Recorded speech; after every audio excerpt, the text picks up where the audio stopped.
हरे कृष्णा, राधे राधे। तो बंधुओं, 29 मार्च को कामदा एकादशी है। कामदा एकादशी का उपवास 5:45 से प्रारंभ हो रहा है और इसका पारण यानी 30 मार्च को 5:44 से लेकर 7:12 के बीच होगा। तो बंधुओं, इसी समय के बीच अपना पारण अवश्य कर ले। बंधुओं, पारण करने से पूर्व ब्राह्मण देवता को दान दक्षिणा देना न भूले। तो बंधुओं, आइए हम कामदा एकादशी के महात्म्य को सुनते हैं। युधिष्ठिर ने पूछा, वासुदेव आपको नमस्कार है, कृपया आप यह बताइए कि चैत्र शुक्ल पक्ष में किस नाम की एकादशी होती है। भगवान श्री कृष्ण बोले, राजन, एकाग्रचित होकर यह पुरातन कथा सुनो, जिसे वशिष्ठ जी ने राजा दिलीप के पूछने पर कहा था। वशिष्ठ जी बोले, राजन, चैत्र शुक्ल पक्ष में कामदा नाम की एकादशी होती है। वह परम पुण्यमयी है। पाप रूपी ईंधन के लिए तो वह दावानल ही है। प्राचीन काल की बात है, नागपुर नाम का एक सुंदर नगर था, जहाँ सोने के महल बने हुए थे। उस नगर में पुंडरीक आदि महाभयंकर नाग निवास करते थे। पुंडरीक नाम का नाग उन दिनों वहाँ राज्य करता था।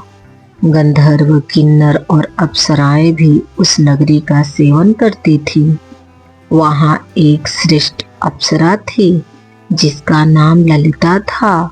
उसके साथ ललित नाम वाला गंधर्व भी था। वे दोनों पति पत्नी के रूप में रहते थे। दोनों ही परस्पर काम से पीड़ित रहा करते थे। ललिता के हृदय में सदा पति की ही मूर्ति बसी रहती थी और ललित के हृदय में सुंदरी ललिता का नित्य निवास था। एक दिन की बात है, नागराज पुंडरीक राजसभा में बैठकर मनोरंजन कर रहा था। उस समय ललित का गान हो रहा था, किंतु उसके साथ उसकी प्यारी ललिता नहीं थी।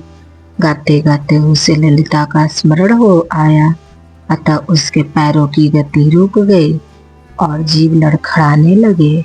नागों में श्रेष्ठ करकोटक को ललित के मन का संताप ज्ञात हो गया, अतः उसने राजा पुंडरीक को उसके पैरों की गति रुकने और गान में त्रुटि होने की बात बता दी। करकोटक की बात सुनकर नागराज पुंडरीक की आंखें क्रोध से लाल हो गई।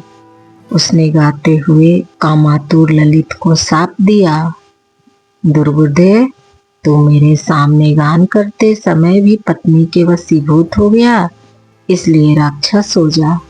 महाराज पुंडरीक के इतना कहते ही वह गंधर्व राक्षस हो गया।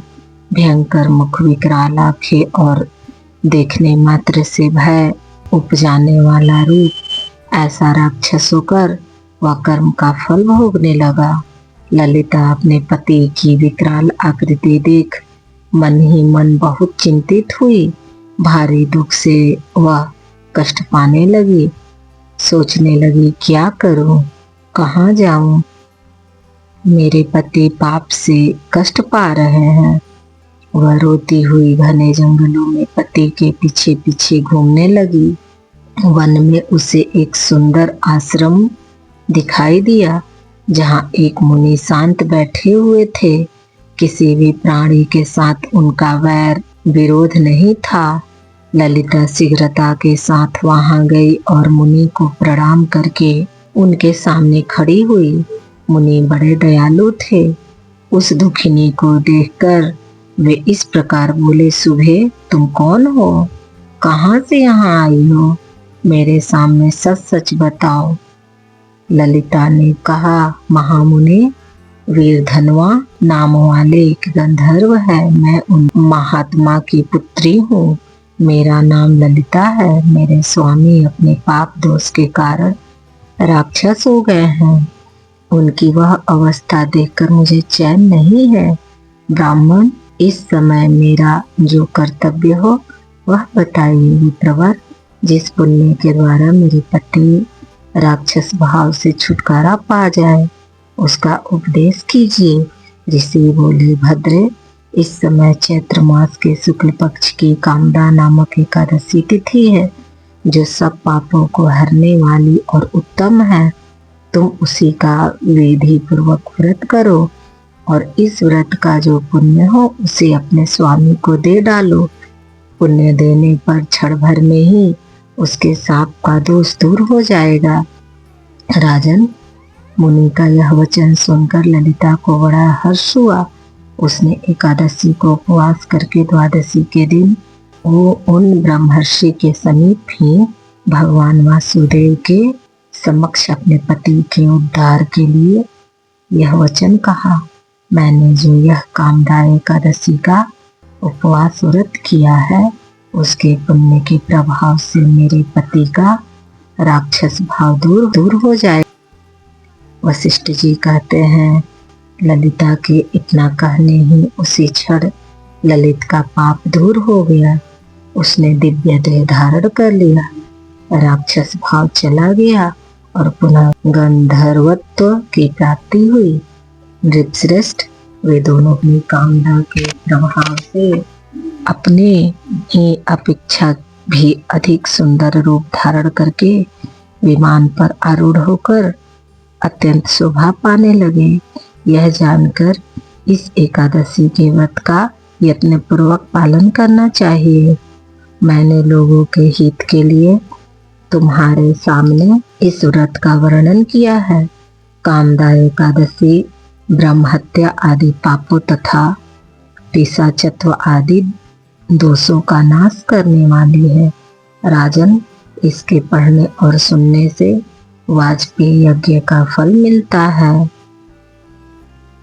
श्रीमन नारायण नारायण हरि हरि, श्रीमन नारायण नारायण हरि हरि, श्रीमन नारायण नारायण हरि हरि। तेरी लीला सबसे न्यारी न्यारी हरि हरि, श्रीमन नारायण नारायण हरि हरि। तो बंधुओं, आप इस चैनल को लाइक करें, सब्सक्राइब करें और शेयर करें। हरे कृष्णा, राधे राधे, जय श्री कृष्णा।